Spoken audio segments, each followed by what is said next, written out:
Hello and welcome to our August monthly newsletter. I'm Keith Ficker with the Ficker team, and I had a couple of topics I wanted to cover for the upcoming month. The first one is the next Fed meeting. The Fed is meeting September 17th and September 18th, and they're widely anticipated to do the first rate cut in quite a while. Now, the Fed interest rate is not the same as the mortgage interest rate, and so one does not always equal the same number in the other.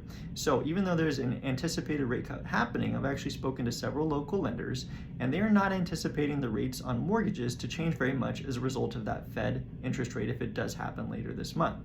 In fact, several of the lenders I've spoken to have thought that the anticipation of that rate cut has already been baked into current mortgage rates, which is why we've been seeing a decline over the last 4 to 6 weeks. Because in early August, we started to see mortgage rates trending down, and it's bounced around just like the stock market does and other things that fluctuate. However, we have seen a decline, a pretty decent sized decline in mortgage interest rates over the last 4 to 6 weeks. So ultimately, we will probably not see a huge change on that based off of all the information that I've been hearing from the lenders. The second thing I wanted to talk about is what are we seeing now as a result of that? Well, as a result of lower interest rates on the mortgages, we've actually been seeing a pretty big uptick in buyer activity and more buyers jumping back into the market.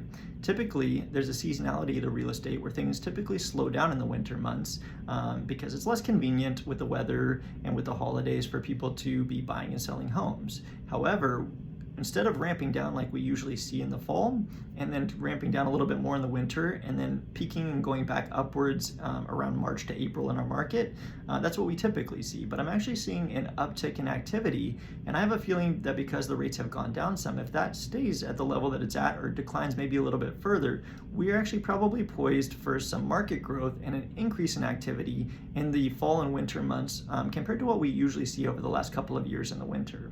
So what does this mean? Well, if you're thinking about selling your home, wintertime is usually a little bit slower of a season for that. However, I think that might be different this year. I think there's a pretty good chance that we're going to see an uptick in activity, and it may be a better winter to sell your home than what we've seen in the last couple of winters where things slow down a little bit more.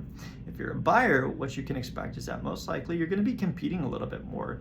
Normally, you're not having as many multiple offer situations in the winter months. Things sit a little bit longer on the market because there's less people out and about looking at homes. But I think we're poised for more buyers in the market this winter season and expect a little bit more competition than the last couple of winters based off of what we've been seeing. All right, thanks for staying tuned, and we look forward to checking in next month.